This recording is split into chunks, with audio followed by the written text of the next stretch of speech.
Oke, baik.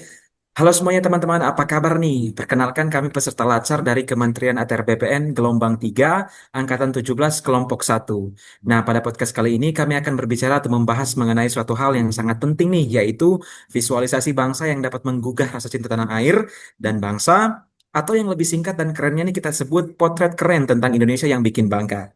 Oke, sebelum kita masuk ke topik pembicaraan ini, izinkan saya untuk memperkenalkan diri terlebih dahulu. Perkenalkan, nama saya Ivan Lima Kasihi, Angkatan ke-17 dari Satuan Kerja Kantah Kabupaten Kepulauan Siau Tagondang Biaro, Provinsi Sulawesi Utara. Saya di sini akan memandu podcast pada hari ini, tapi sebelum itu, saya akan mempersilahkan teman-teman untuk memperkenalkan diri. Untuk itu kepada teman-teman, untuk silakan memulai perkenalkan diri dari nama, satker, dan seksi penempatan. Baik, perkenalkan saya Gabriela Septiara Aurelia Muda, angkatan ke-17. Saya dari Kanta Kabupaten Belu. Terima kasih. Halo semua, perkenalkan nama saya Hana Ihyatul Mardia.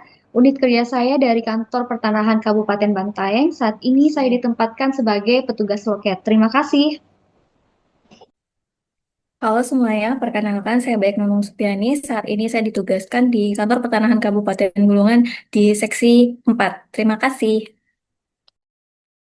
Halo semua, perkenalkan nama saya Yusuf Nurfan Ihsan dari Angkatan 7 dari Satuan Kerja Kabupaten dari Kantah Kabupaten Kutai Kartanegara ditempatkan di seksi penempatan eh, seksi 3 penataan dan pemberdayaan. Terima kasih. Oke, baik. Terima kasih teman-teman semua yang sudah memperkenalkan diri. Tanpa memperpanjang waktu, kita lanjutkan ke inti pembicaraan kita nih pada hari ini ya teman-teman. Nah, pada hari ini kita akan berbicara mengenai visualisasi bangsa yang dapat menggugah rasa cinta tanah air dan bangsa. Nah, visualisasi bangsa itu sendiri berarti penggambaran atau perwujudan identitas, nilai, dan karakter suatu bangsa yang bisa dilihat dan dirasakan. Seperti melalui seni tradisional, patung pahlawan, kuliner, tarian, musik, hingga konten digital. Nah, sedangkan cinta tanah air berarti rasa bangga dan menghormati yang dimiliki oleh individu terhadap negara sebagai tempat kita dilahirkan dan dibesarkan, serta memperoleh penghidupan. Nah, oleh karena itu, rasa cinta tanah air di era modern ini mengalami banyak tantangan. Salah satunya memudarnya rasa cinta tanah air akibat globalisasi dan budaya asing. Kita sebagai generasi muda dan pengguna aktif internet tentunya bisa dengan mudah terpengaruh oleh budaya asing, di mana arus budaya dari luar negeri masuk dengan sangat cepat lewat internet, media sosial, film, musik, fashion, dan lain-lain. Ini dapat memudarkan rasa cinta tanah air kita. Nah, menurut Kak Gabriela nih, bagaimana sih visualisasi bangsa dapat membangkitkan rasa cinta tanah air? Seperti yang tadi host katakan, bahwa visualisasi bangsa berarti penggambaran atau perwujudan identitas, nilai, dan karakter suatu bangsa. Oleh karena itu, menurut saya, melalui visualisasi bangsa dapat membangkitkan rasa cinta tanah air dengan cara menunjukkan keberagaman dan kekayaan budaya melalui media digital dan seni, menciptakan identitas nasional yang kuat, dan mengedukasi masyarakat, terutama generasi muda, agar bangga serta mau berkontribusi untuk negara. Betul, saya setuju banget dengan Kak Gabriela. Nah, dan kalau kita lihat sekarang ini nih, justru lewat visualisasi yang kayak gitu, banyak anak muda mulai sadar nih kalau budaya Indonesia tuh keren banget buat diekspor, bukan cuma dilihat sebagai warisan masa lalu, sehingga membuat budaya Indonesia itu kelihatan boring di mata anak muda. Nah, karena itu kita udah bicara mengenai anak muda nih. Menurut Kak Hana, coba kalau menurut Kak Hana, apa sih kira-kira tantangan terbesar kita sebagai generasi muda dalam menggugah rasa cinta tanah air kita? Baik, saat berbicara mengenai tantangan, saya rasa kita sebagai generasi muda sepakat bahwa yang menjadi tantangan terbesar kita dalam menggugah atau mempertahankan rasa cinta tanah air kita adalah karena kesulitan kita dalam memfilter pengaruh penggunaan internet atau sosial media dalam kehidupan sehari-hari. Nah, saat mengakses internet ini, kita bisa langsung terhubung dengan tren-tren global yang tidak semuanya membawa pengaruh positif, bahkan bisa sebagian besar dapat menjadi ancaman bagi kita, seperti adanya tren musik K-pop, drama Korea, film Hollywood, gaya berpakaian, bahkan kebiasaan sehari-hari dari luar negeri yang saat ini mendominasi konsumsi media masyarakat. Jadi seperti yang saya katakan tadi, bahwa apabila kita tidak bisa memfilter tren-tren tersebut, kita bisa terjerumus untuk tidak mencintai tanah air dan bangsa kita sendiri. Mungkin itu menurut saya yang menjadi tantangan terbesar kita saat ini. Oke, baik Kak Hana, saya juga setuju sekali nih. Terkadang saya juga mengalaminya. Saya terkadang sulit memfilter budaya-budaya asing yang saya lihat melalui media sosial saya yang ternyata bertentangan dengan norma-norma budaya kita. Maka perlu meningkatkan minat kita untuk terus belajar dan melestarikan budaya dan norma-norma di negara kita. Nah, sekarang kita lanjut ke pertanyaan berikutnya. Menurut Kak Nunung, bagaimana sih Kak cara memperkuat rasa cinta tanah air?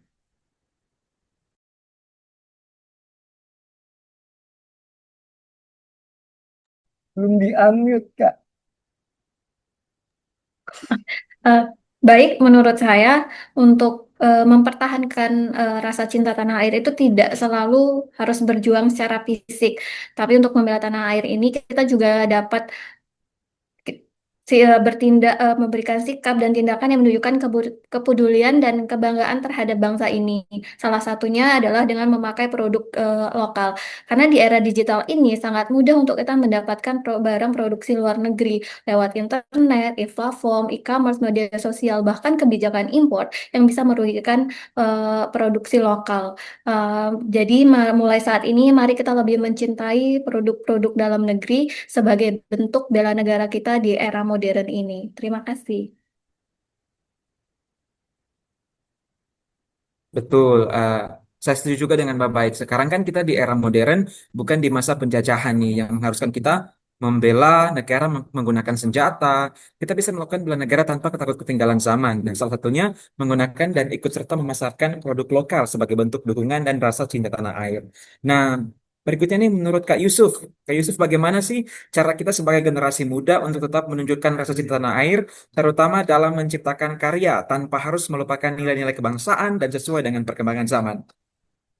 Menurut saya sendiri, hidup berdampingan dengan teknologi di era modernisasi merupakan sebuah adaptasi yang harus dilakukan, khususnya kita sebagai generasi muda yang harus melek dengan teknologi.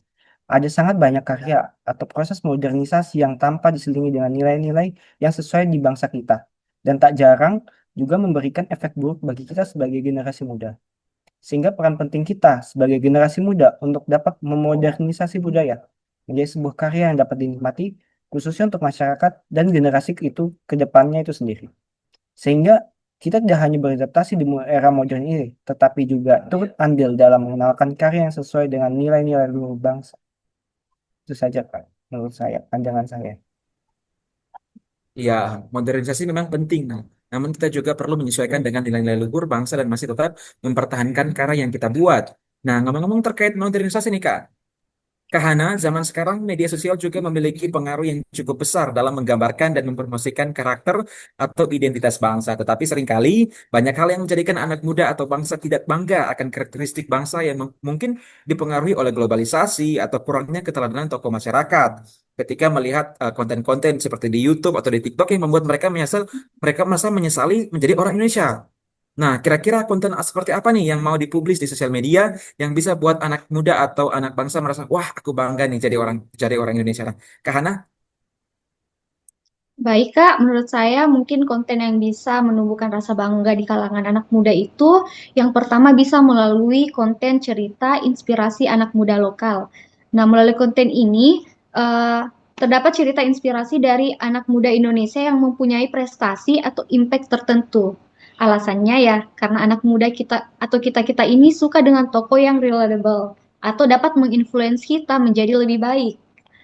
Melalui konten ini juga kita bisa merasa bangga dan termotivasi bahwa orang Indonesia juga bisa melahirkan orang hebat. Sekaligus kita bisa menemukan role model yang bisa diteladani untuk lebih cinta dengan tanah air. Selanjutnya, ide konten lain bisa melalui konten lokal visual estetik. Karena seperti yang diketahui, anak muda itu suka dengan hal yang eye-catching atau punya warna dan vibes yang modern. Nah, kalau budaya atau keindahan Indonesia dikemas dengan gaya seperti itu, orang-orang bisa sadar bahwa budaya lokal juga bisa tetap keren tanpa kehilangan jati diri. Contohnya bisa kita lihat pada video Wonderland Indonesia yang dibuat oleh Alfiref. Melalui video itu, kita bisa lihat bahwa memadukan budaya lokal dengan cara futuristik namun tetap menyentuh hati, melalui perpaduan musik modern dengan unsur tradisional, yaitu gamelan dan tarian. Nah, dari sini kita bisa dapat pelajari bahwa budaya Indonesia itu keren, powerful, dan relevan di era digital saat ini. Mungkin itu Kak ide konten yang bisa dilakukan oleh para generasi muda. Wah, betul sekali nih Mbak. Dan memang kalau kita lihat secara view YouTube ya, kalau saya baca tadi saya lihat di YouTube dari tanggapan terkait video contoh Alfie di atas cukup banyak nih. Bahkan mayoritas juga memberikan tanggapan positif yang salah satunya yang lagi saya baca nih, ada yang bilang begini, keren nih karya anak bangsa dan memang terbukti dari hal semacam ini sangat membangkitkan gairah anak muda untuk bangga menjadi warga Indonesia. Oke, untuk itu tepuk tangan dulu dong buat anak-anak muda yang keren-keren. Nah, teman-teman, untuk itu, dari kelima pertanyaan tersebut yang sudah kita lalui, dapat disimpulkan bahwa sebagai generasi muda dan pengguna aktif internet, khususnya sosial media, kita juga dapat mengimplementasikan cinta tanah air dengan mengunggah hal-hal positif di akun media sosial kita. Seperti saat ini, kita menggunakan produk lokal, wisata kuliner saat mengunjungi tempat-tempat wisata, alam atau budaya yang tidak kalah indahnya dengan tempat wisata di luar negeri. Nah, negara kita juga terkenal kaya akan budaya, wisata, dan hal-hal sederhana tersebut juga dapat menjadi bentuk implementasi rasa cinta tanah air. Untuk itu, sekian diskusi kelompok kita hari ini. Sampai jumpa di podcast selanjutnya.